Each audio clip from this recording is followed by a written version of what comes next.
കേരളത്തിലെ ഏറ്റവും സുന്ദര ഗ്രാമമുള്ള ജില്ല ഏതാണെന്ന് ചോദിച്ചാൽ ഒരു ഉത്തരമേ ഉള്ളൂ, അത് പാലക്കാടാണ്. പാലക്കാട് ഉപതെരഞ്ഞെടുപ്പിൻ്റെ പ്രചാരണ ആഘോഷങ്ങൾക്കിടയ്ക്ക് അനിൽകുമാർ സഖാവിൻ്റെ കൂടെ കണ്ണാടി പഞ്ചായത്തിലെ കേട്ടുമറന്ന സിനിമ ഒടിയൻ്റെ തേൻകുരിശിയിൽ എത്തിപ്പെട്ടപ്പോഴേ എന്ന് പറഞ്ഞാൽ തെരഞ്ഞെടുപ്പിൻ്റെ ചൂളയിൽ ഇങ്ങനെ തിളച്ച് മറയാണ്.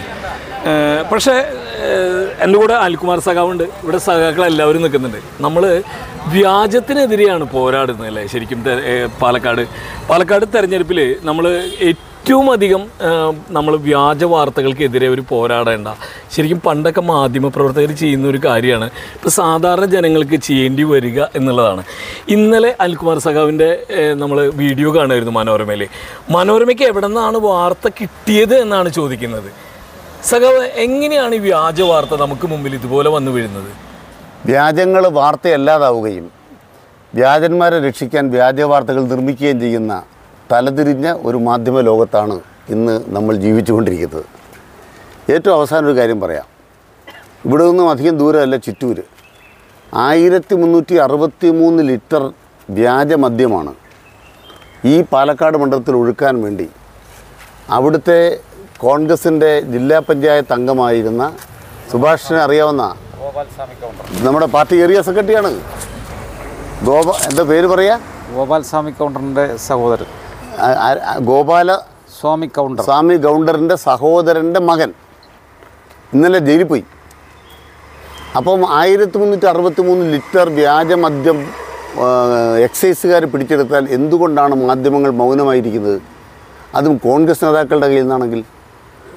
ഇവിടെ ഇടതുപക്ഷ ജനാധിപത്യ മുന്നണിക്ക് നോട്ട്, അതായത് അനധികൃതമായി ഈ കള്ളപ്പണം വേണ്ട, വ്യാജമദ്യത്തിൻ്റെ യാതൊരു ആവശ്യമില്ല. ഇവിടുത്തെ ജനങ്ങളെ അണിനിരത്തി ഇതും മറികടക്കാൻ ആവശ്യമായ രാഷ്ട്രീയ കരുത്തുണ്ട്. പക്ഷെ വ്യാജമില്ലാതെ നിൽക്കാൻ പറ്റാത്തവരായി കോൺഗ്രസും BJPയും മാറിയിരിക്കുകയാണ്. ബിജു പറയുന്ന പോലെ വ്യാജ വാർത്ത എന്തുകൊണ്ട് നിർമ്മിക്കപ്പെട്ടു? പ്രശ്നം എന്താണെന്ന് വെച്ചാൽ ഇവിടെ റെയ്ഡ് നടന്നു, അല്ലെങ്കിൽ പരിശോധന നടന്നു. പരിശോധന റെയ്ഡോ നടക്കട്ടെ, ഈ പാലക്കാട് ജില്ലയിൽ 1,56,00,000 രൂപ പണം പിടിച്ചിട്ടുണ്ട്. മാധ്യമങ്ങൾ വാർത്തയാക്കിയില്ല. ഇല്ലെന്ന് മാത്രമല്ല, ഇപ്പം ഞാനും സഖാവ് MP രാജേഷോട് ഇന്നലെ ഞങ്ങളിവിടെ പരിപാടിയായിരുന്നു. ഞങ്ങൾ ഇതുവഴി വരുമ്പോൾ ഞങ്ങളുടെ വാഹനം അവിടെ തടഞ്ഞു നിർത്തി ഇലക്ഷൻ കമ്മീഷൻ ഉദ്യോഗസ്ഥന്മാർ ഞങ്ങളെ പരിശോധിക്കുന്നുണ്ട്. കൊണ്ടുവരുമ്പോഴും വഴിയിൽ പരിശോധിക്കുന്നുണ്ട്. അത് സ്വാഭാവികമായി നടക്കണം. പക്ഷെ 1,56,00,000 രൂപ അവിടെ പിടിച്ചപ്പോൾ പരാതിയില്ല. കോൺഗ്രസ് നേതാക്കന്മാർ ഉൾപ്പെടെ താമസിക്കുന്ന ഒരു സ്ഥലത്തേക്ക് പരിശോധിക്കാൻ പോയതിന് പരാതിയാണ്. BJPക്കാർ പറയുന്നതാണ് കോൺഗ്രസ്സുകാരെ പിടിക്കുന്നതിന് ഒത്തുകളി നടത്തി. ഒരു ഹോട്ടലിൽ കള്ളപ്പണം ഉണ്ടെന്നോ ഇല്ലെന്നോ ഇൻഫർമേഷൻ കിട്ടിക്കഴിഞ്ഞാൽ ഹോട്ടലിലേക്ക് വരും പോലീസ്. അവർ പോയി പരിശോധിക്കുമ്പോൾ ടാർഗറ്റ് ചെയ്തിട്ടല്ല, ആദ്യം പോയി പരിശോധിച്ച് TV രാജേഷിൻ്റെ മുറിയാണ്. ആരും അറിഞ്ഞില്ല.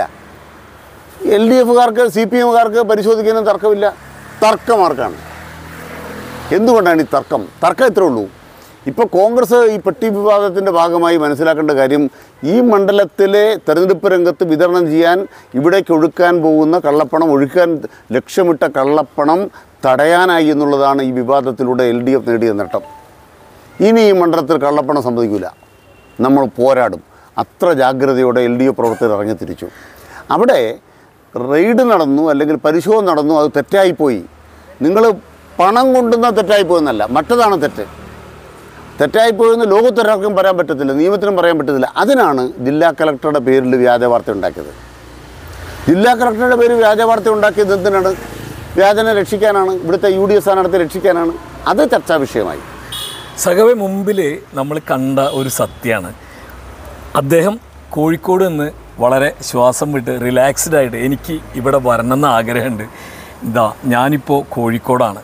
അപ്പോഴും ആ ഉത്തരം വളരെ ക്ലിയറാണ്, ഞാനിപ്പോൾ കോഴിക്കോടാണ്, എന്നാൽ ഒരു മിനിറ്റ് മുമ്പ് കോഴിക്കോടല്ല. 130 കിലോമീറ്ററിന് മേലെയുണ്ട് പാലക്കാട് നിന്ന് കോഴിക്കോട് എത്താനായിട്ട്.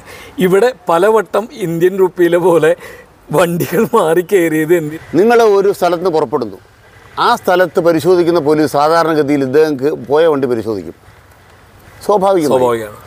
അപ്പോൾ വണ്ടി മാറി എന്തിനാ? പരിശോധനയിൽ നിന്നും വണ്ടി ഒഴിവാക്കണം. പോലീസൊരു പരിശോധന നടത്തിയാൽ പരിശോധനയിൽ നിന്നും ഈ വണ്ടി ഒഴിവാക്കത്തക്ക വിധം വണ്ടിയും മാറി, ബാഗും മാറി.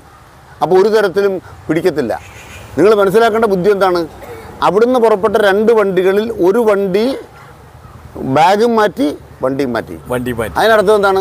ആ പരിശോധന പിടിക്കപ്പെടാതിരിക്കാൻ വേണ്ടിയുള്ള നെട്ടോട്ടമായിരുന്നു ഈ ഓട്ടം.